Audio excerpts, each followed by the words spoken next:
Hola chicos, esta sesión la vamos a tener a través de este medio, es decir, por habla al revés. Y va a hablar acerca del componente afectivo de la personalidad.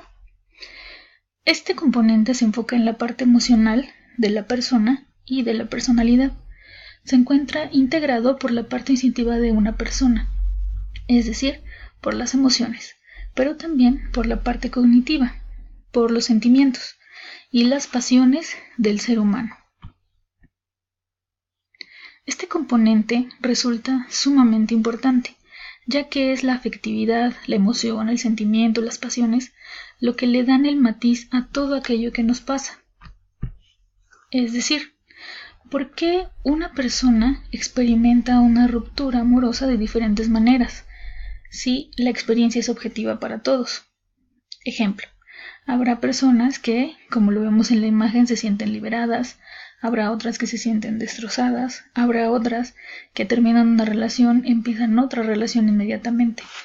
Este ejemplo que acabo de dar es precisamente el matiz que le dan las emociones que cada uno experimenta, haciéndonos o dotándonos de esa individualidad o subjetividad que nos caracteriza a cada uno de nosotros. No todas las personas van a responder de la misma manera ante exactamente la misma situación. Bien, la afectividad tiene las siguientes características. La primera es polaridad, es decir, la capacidad de ir de lo positivo a lo negativo. Supongo que alguna vez has visto a alguien que va del llanto a la risa. La inestabilidad o la fluctuación, que es la capacidad de cambiar. El que tú quieras a una persona no significa que eso va a ser para siempre, así como también me imagino que a lo mejor alguien que te caía mal después empezó a caerte bien.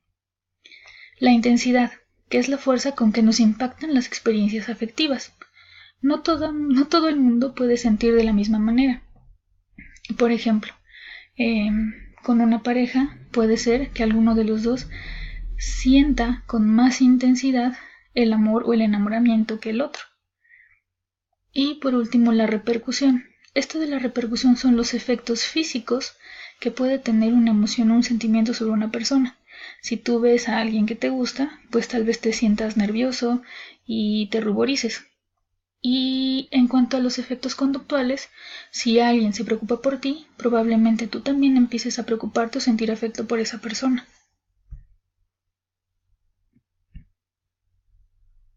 Bien, hablemos ahora acerca de las emociones.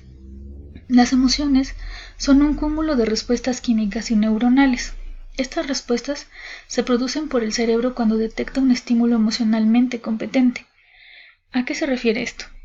Por ejemplo, cuando a ti te gusta alguien, ese alguien va a ser un estímulo emocionalmente competente que va a desencadenar una emoción. A lo mejor en ti desencadena nerviosismo. Y las respuestas automáticas correspondientes. Te van a sudar las manos o te van a temblar las manos y vas a ser incapaz de pronunciar una palabra. Por esto es que las emociones están relacionadas con la parte instintiva del ser humano, es decir, una vez detectado ese estímulo que es la persona que te guste, aunque tú quisieras no ponerte nervioso, que no te tiemblen las manos y poder hablar con esa persona, no puedes hacerlo.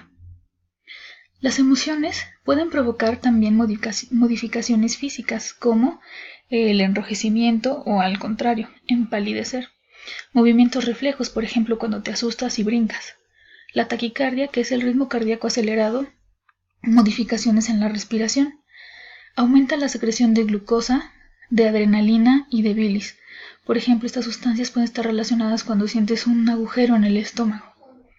Hay también aumento de secreciones. Algunos pueden sudar o también la orina. Otros pueden, en una situación de nerviosismo, de estrés, tener ganas de ir al baño. Bien. Hay dos tipos de emociones básicamente. Las emociones primarias, vinculadas con el instinto y la supervivencia. Son 4 básicas. El miedo, que está relacionado con la supervivencia, la alegría, la tristeza y el enojo. Y emociones también secundarias, que son síntesis de las anteriores, es decir, como si fueran derivadas de las anteriores. y son del tipo la envidia, la vergüenza, el desprecio. Estas emociones primarias pueden ser emociones dominantes. Por ejemplo, hay personas que se asustan con mucha facilidad. Quiere decir que la emoción dominante en esta persona sería el miedo. Hay personas que aunque se caigan o aunque hagan el ridículo, se van a reír. En esta persona, la emoción dominante sería tal vez la alegría. Pasando a los sentimientos.